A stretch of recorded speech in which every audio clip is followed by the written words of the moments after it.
بسم اللہ الرحمن الرحیم۔ السلام علیکم ورحمۃ اللہ وبرکاتہ۔ دنیا کے جن شہروں کی عزت و تکریم ہے، ان میں سے ایک شہر یروشلم یعنی بیت المقدس ہے، جو مسلمانوں، یہودیوں اور عیسائیوں کے لیے یکساں باعث عزت و احترام ہے۔ یروشلم بمعنی خدائی حکومت، اس کا نام القدس بھی ہے۔ یروشلم سرد پہاڑیوں کے درمیان واقع ہے۔ اس کے کئی نام ہیں۔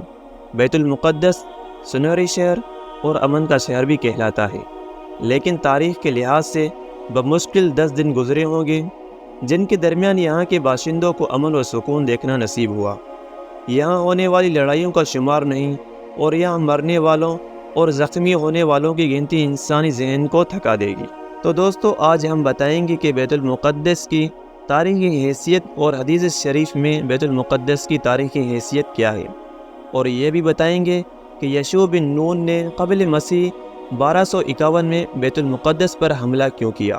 اور دوستو، آج کی اس ویڈیو میں یہ بھی بتائیں گے کہ تعمیر ہیکل کس کی خواہش تھی اور کس نے تعمیر ہیکل مکمل کی، اور بخت نصر شہنشاہ بابل کا غلبہ بیت المقدس پر کیسے ہوا، اور صہیونیت کا آغاز کیسے اور کب ہوا۔ تو دوستو، آپ نے ہماری اس ویڈیو کو بغیر اسکپ کیے آخر تک لازمی دیکھنا ہے۔ تو دوستو، بیت المقدس کی تاریخ اتنی ہی قدیم ہے جس قدر کے نسل انسانی اور اس کی تاریخ ہے۔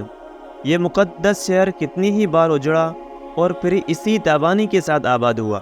حملہ آوروں نے کئی بار اس کی اینٹ سے اینٹ بجا دی، مگر آباد کاروں نے پھر اس جوش و خروش سے تعمیر و مرمت میں حصہ لیا۔ یہودی اس شہر کو خدائی مسکن کہتے ہیں۔ ان کا عقیدہ ہے کہ یہ شہر قیامت تک قائم رہے گا۔ روما کے متعلق اطالویوں کا بھی یہی عقیدہ ہے۔ اس شہر میں اسلامی، مسیح اور اسرائیلی تاریخ کا آثار بکثرت ہے۔ سب سے پہلے حضرت داؤد علیہ السلام نے اس شہر کو فتح کر کے اپنا دارالسلط بنایا۔ بعد ازاں ان کے بیٹے حضرت سلیمان علیہ السلام نے یہاں مباد تعمیر کیے۔ رفتہ رفتہ یہ شہر مذہبی اور روحانی مرکز کی حیثیت اختیار کر گیا۔ حضرت سلیمان علیہ السلام کے بعد اہل بابل یہاں قابض ہو گئے، پھر یہودی اور بعد ازاں یونانی اس پر قابض ہو گئے، پھر یہودی دوبارہ قابض ہوئے اور ان کے بعد رومیوں نے اس شہر پر قبضہ کر لیا۔ قبل مسیح 123 میں یہودیوں کا داخلہ ممنوع قرار دیا گیا۔ 2 سال بعد عیسائی بادشاہ قسطنطین نے یہاں پر ایک بڑا گرجا بنوایا۔ 637 میں عرب مسلمانوں نے رومیوں کو عبرتناک شکست دینے کے بعد یروشلم کو فتح کیا، اور 450 سال تک یہ شہر امن و سکون کا گہوارہ بنا رہا۔ پھر صلیبی جنگجوؤں کا سلسلہ شروع ہوا۔ رومن کلیساؤں اور پوری عیسائی دنیا نے فوج کی یلغار کر کے عربوں کو یہاں سے نکال دیا۔ 517 میں عثمانی ترکوں نے اسے دوبارہ فتح کر کے اپنی حکومت بنائی۔ تو دوستو، بیت المقدس کی تاریخی حیثیت حدیث شریف میں ہے کہ بیت المقدس کعبہ معظمہ کے 40 سال بعد معروض وجود میں آیا۔ اس بنا پر دنیا کا کوئی مقام بیت المقدس سے قدیم اب تک معلوم نہیں ہوا، لیکن تاریخ میں اس کے قدیم دور کی داستان کے متعلق جو کچھ مواد معلوم ہوا ہے حاضر ہے۔ یہاں سب سے پہلے آل سام 2500 قبل مسیح، جو کنی یا فوقینی کہلاتی تھی، آباد ہوئی۔ آل سام کے یہ قبائل جزیرۃ العرب سے ہجرت کر کے یہاں پہنچے تھے۔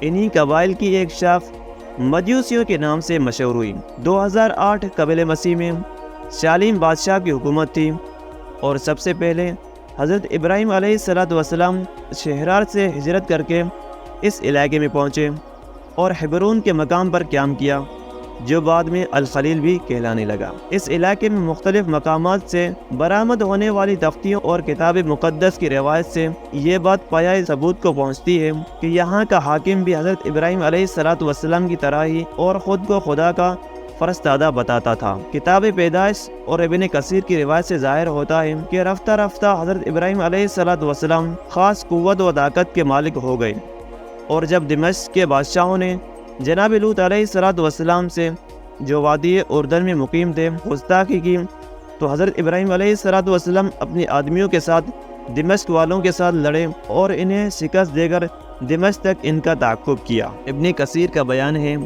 کہ جب حضرت ابراہیم علیہ السلام اس فتح کے بعد لوٹے تو بیت المقدس کے شاہ، جو مصر کا باج گوار تھا، شہر سے باہر نکل کر ان کا استقبال کیا۔ یہ بادشاہ یبوسی تھا۔ کتاب پیدائش اور قدیم عربی مورخین کی روایت ہے کہ کہ حضرت ابراہیم علیہ السلام اسی وادی سے حضرت ہاجرہ اور حضرت اسماعیل علیہ السلام کو وادی فاران میں چھوڑ گئے تھے، اور حضرت ابراہیم علیہ السلام نے 175 برس کی عمر میں انتقال کیا تو اسی وادی کے شہر ہیبرون میں مدفون ہوئے۔ ان کی وفات کے 40 سال بعد حضرت یعقوب علیہ السلام نے بیت المقدس کے ایک مقام بیت ایل پر ایک مذبح تعمیر کیا، جس کے کھنڈروں پر صدیوں بعد حضرت سلیمان علیہ السلام نے ہیکل کی عمارت اٹھائی۔ کتاب یعقوب میں ہے، یعقوب علیہ السلام ان سب لوگوں سمیت جو ان کے ساتھ تھے بوس پہنچا۔ بیت ایل یہی ہے اور ملک کنعان میں ہے، وہاں اس نے مذبح بنایا اور اس کا نام بیت ایل رکھا۔ اور جب یعقوب علیہ السلام عرصہ دراز جلاوطنی میں گزارنے کے بعد واپس لوٹے تو ان کا نام اسرائیل ہو گیا۔ ان کی یہ جلاوطنی اپنے بڑے بھائی ادوم کے خوف سے تھی۔ جب وہ بھائی سے مطمئن ہو گئے اور وہ واپس آئے تو بھائی ادوم نے ایثار کرتے ہوئے ادومیہ کی طرف پسبائی کی۔ حضرت ایوب علیہ السلام ادوم کے بیٹے تھے، اور حضرت ابراہیم علیہ السلام کا دور 22ویں صدی قبل مسیح بیان کیا جاتا ہے۔ بیت ایل یعنی بیت ایل کا خدا، کہ اس سے زیادہ کوئی اہمیت نہیں کہ حضرت یعقوب علیہ السلام نے بیت ایل میں خدا کو رویا میں دیکھا اور اس کی یاد میں وہاں ایک مذبح بنا دیا۔ حضرت یعقوب علیہ السلام کے صاحبزادے حضرت یوسف علیہ السلام جب ابتدائے زمانہ سے مصر پہنچے اور بادشاہ ہوئے تو حضرت ابراہیم علیہ السلام کے پوتے حضرت یعقوب علیہ السلام کی اولاد اپنے جد امجد کی وفات سے 150 برس بعد مصر میں منتقل ہو گئی اور اسے خوب عروج حاصل ہوا۔ لیکن حضرت یوسف علیہ السلام کے انتقال کے بعد یہ قوم معتوب ہوئی، حتیٰ کہ اللہ تبارک و تعالیٰ نے رحم فرمایا، اور مصر میں آمد سے 400 سال بعد حضرت موسیٰ علیہ السلام کو اس میں مبعوث کیا، جنہوں نے اسے فرعون کے پنجہ ظلم و استبداد سے نجات دلائی، اور بنی اسرائیل دریائے نیل پار کر کے وادی سینا میں داخل ہو گئی۔ مگر یہ قوم نبی کی نافرمان اور احسان فراموش ثابت ہوئی اور بتوں کی پوجا کرنے لگ گئی۔ جب موسیٰ علیہ السلام نے اسے ڈانٹ پلائی تو ان پر چڑھ دوڑی، مگر اللہ نے اپنے کلیم علیہ السلام کی حفاظت فرمائی۔ اس کے بعد جب حضرت موسیٰ علیہ السلام نے بنی اسرائیل کو بیت المقدس میں داخل ہونے کا حکم دیا تو یہ قوم فرمان پیغمبر کی تعمیل سے گریزاں ہوئی اور صاف کہہ دیا، تو اور تیرا رب جانے ان سے لڑے، ہم تو یہیں بیٹھے ہیں۔ بنی اسرائیل کی یہ گستاخی خداوند موسیٰ علیہ السلام کو ناگوار گزری۔ اس نے یہ سزا دی کہ جب تک موجودہ نسل کے تمام بالغ نہیں ہو گئے وہ وادی طیٰ ہی میں بھٹکتی رہی۔ ان کی ذلت کا یہ عرصہ 40 سال پر محیط ہے۔ اس عرصے میں ہلاک ہونے والے یہودیوں کی تعداد 3 لاکھ سے زیادہ بتائی گئی ہے۔ بیت المقدس میں وہ 200 سال بعد داخل ہوئے۔ عزیزان من، بیت المقدس پر حملہ۔ تاریخ بتاتی ہے کہ یشوع بن نون نے 1251 میں بیت المقدس پر حملہ کیا۔ اس وقت ادونی صدق یروشلم کا بادشاہ تھا۔ جرونی، یرموت، لیکس اور اجلون کے بادشاہ اس کے معاون و مددگار تھے، اور وہ سب کے سب اموری تھے۔ یشوع نے انہیں جبوون کے مقام پر شکست دی، 5 بادشاہ مارے گئے اور کنعان پر بنی اسرائیل کا قبضہ ہو گیا۔ بائبل کے مطابق یروشلم اس وقت بھی مقدس شمار ہوتا تھا۔ اسرائیل نے کامیابی کے بعد ہیبرون کو اپنا دارالحکومت قرار دیا اور ان کی سلطنت اردن، شام اور یمن کی سرحدوں تک جا پہنچی۔ آثار قدیمہ کی کھدائی بتاتی ہے کہ یشوع بن نون کی آمد سے 500 سال قبل برنچی دور شروع ہو چکا تھا اور مقامی لوگ تانبے میں ٹین ڈال کر نئی دھات کا استعمال کرنے لگے تھے۔ بائبل گواہ ہے کہ جب بنی اسرائیل فرائنہ مصر کے تحت ذلت کی زندگی گزارنے اور 40 سال تک وادی طیٰ میں بھٹکنے کے بعد فلسطین میں داخل ہوئے تو اس وقت حضرت ابراہیم علیہ السلام کے انتقال کو تقریباً 500 برس بیت چکے تھے، اور اس وقت بنی اسرائیل بہت بڑے موحد اور اللہ تعالیٰ کے احکام بجا لانے والے تھے۔ عزیزان من، تعمیر ہیکل اور دور سلیمان علیہ السلام، تابوت سکینہ جس میں حضرت یوسف علیہ السلام کا جسم اور کپڑے بند تھے، حضرت موسیٰ علیہ السلام مصر سے ہمراہ لائے تھے، اور حضرت داؤد علیہ السلام سے قبل فلسطینی اسرائیلیوں کو شکست دے کر اسے اپنے ساتھ اشدود لے گئے تھے۔ حضرت داؤد علیہ السلام کی زبردست خواہش تھی کہ وہ اس کے لیے ایک مستقل گھر بنائیں تاکہ یہ محفوظ رہے، لیکن اسرائیلیات کے مطابق اللہ نے انہیں بتا دیا کہ اللہ کا مستقل گھر ان کے بیٹے کے عہد میں تعمیر کیا جائے گا۔ اس سے وہ بدل نہیں ہوئے، بلکہ وہ اس کی تعمیر کے لیے ضروری سامان جمع کرتے رہے۔ انہوں نے سونا، چاندی اور لوہا پیتل جمع کیا، لبنان سے دیوار کی لکڑی منگوائی، آرائش کے لیے مختلف علاقوں سے قیمتی پتھر حاصل کیے۔ الغرض وہ اپنے بیٹے کا کام آسان بنانے کے لیے متواتر مصروف رہے، جہاں تک کہ آخری دنوں میں اپنے بیٹے سلیمان کو اس گھر ہیکل کا وہ خاکہ بھی تفصیلاً سمجھا دیا جسے انہوں نے عالمی رویا میں دیکھا۔ 515 قبل مسیح ان کا انتقال ہوا تو حضرت سلیمان علیہ السلام تخت نشین ہوئے۔ ان کی سلطنت ایک طرف اردن اور دوسری طرف فرات تک پھیل گئی۔ 1012 قبل مسیح انہوں نے ہیکل کی تعمیر شروع کی۔ ہیکل اسی جگہ تعمیر ہوا جسے حضرت داؤد علیہ السلام نے منتخب کیا تھا۔ مورخین اس پر متفق ہیں کہ یہودی کبھی بھی اچھے معمار ثابت نہیں ہوئے، اس لیے سلیمان علیہ السلام نے ہیکل کی تعمیر کے لیے لبنان و مصر سے معمار منگوائے۔ ہیکل کی تعمیر 7 سال تک جاری رہی اور 2 لاکھ آدمی مسلسل کام کرتے رہے۔ بے انتہا دولت خرچ ہوئی۔ حضرت داؤد علیہ السلام وراثت میں 1,30,000 پاؤنڈ سونا اور 12,70,000 پاؤنڈ چاندی چھوڑ گئے تھے۔ اس دولت کے علاوہ 2 شہزادوں کے نذرانے اور دنیا کے زرخیز ترین خطے کا 7 سالہ رینیو بھی اس میں مصروف ہوا۔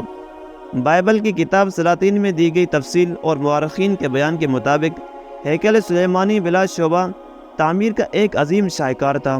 اس کی لمبائی 60 ہاتھ 9 فٹ، چوڑائی 20 ہاتھ 30 فٹ اور اونچائی 30 ہاتھ 45 فٹ تھی، اور اس کے اندر پاک ترین جگہ بنائی گئی جہاں خداوند کے عہد کا صندوق یعنی تابوت سکینہ رکھا گیا۔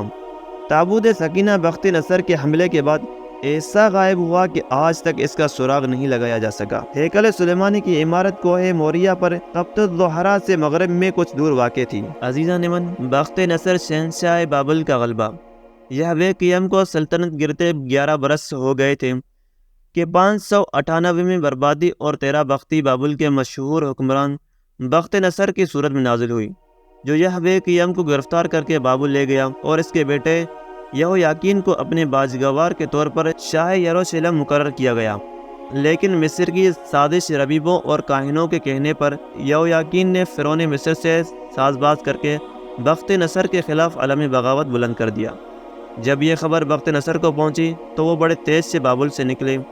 پہلے مصری فوج کو یہویاکین کی مدد کے لیے آ رہی تھی شکست، پھر یروشلم کا محاصرہ کر لیا اور جنگ کے نتیجے میں بے شمار یہودی مارے گئے اور بادشاہ گرفتار ہو کر قتل ہوا، اور 10,000 پابہ زنجیر یہودی امیروں کے ساتھ بابل پہنچا دیا گیا۔ بخت نصر نے ہیکل کے نفیس برتنوں کو سمیٹا اور یہویاکین کے بھائی صدقیہ سے اطاعت و وفاداری کا حلف لے کر بابل لوٹ گیا۔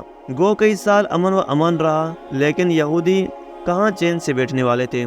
انہوں نے بادشاہ کو پھر اکسانا شروع کر دیا، جس کا نتیجہ یہ نکلا کہ صدِ قبیلہ بخت نصر سے باغی ہو گیا۔ مختصر سے عرصے میں یہ تیسری بدعہدی اور بغاوت تھی۔ شاہ بابل بخت نصر یہودی کی پیمان شکنیوں سے تنگ آ چکا تھا۔ وہ بابل سے بے حیثیت قوم یہود کے مکمل استیصال کا عزم کر کے نکلا تھا اور فاتح کی حیثیت سے شہر میں داخل ہوتے ہی اپنے فوجیوں کو قتل عام کا حکم دے دیا۔ یروشلم کی گلیوں میں خون کی ندیاں بہہ نکلی۔ انہوں نے خدا کے گھر کو جلا دیا اور یروشلم کو زمین کے برابر کر دیا۔ تاریخ بتاتی ہے کہ جب فاتح بادشاہ نے اپنا کام مکمل کر دیا تو یروشلم میں راکھ کے ڈھیر تھے اور ہر طرف دھواں چھایا ہوا تھا۔ وہ مال غنیمت اور بچے کوچے یہودیوں کو ساتھ لے کر بابل کی طرف لوٹ گیا۔ اس تباہی میں تابوت سکینہ غائب ہو گیا اور آج تک اس کا سراغ نہیں مل سکا۔ اس کے علاوہ بخت نصر یہودیوں کے تمام صحیفے نظر آتش کر دیے اور 1,00,000 مرد و زن کو قیدی بنا کر جلوس کی صورت میں اس کے ساتھ چلے۔ بخت نصر نے انہیں اپنی سلطنت کے سرحدی علاقوں کی طرف نکل جانے کو کہا اور اس طرح غریب الوطنی ان کا مقدر ہو گئی۔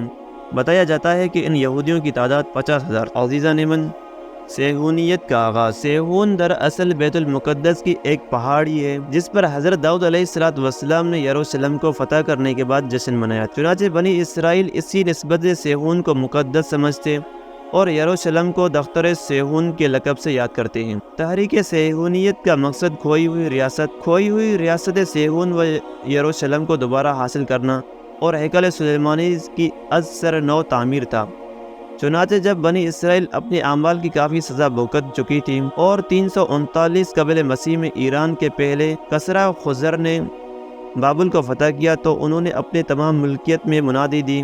منادی کے ذریعے یہودیوں کو اپنے وطن واپس جانے کی اجازت دے دی۔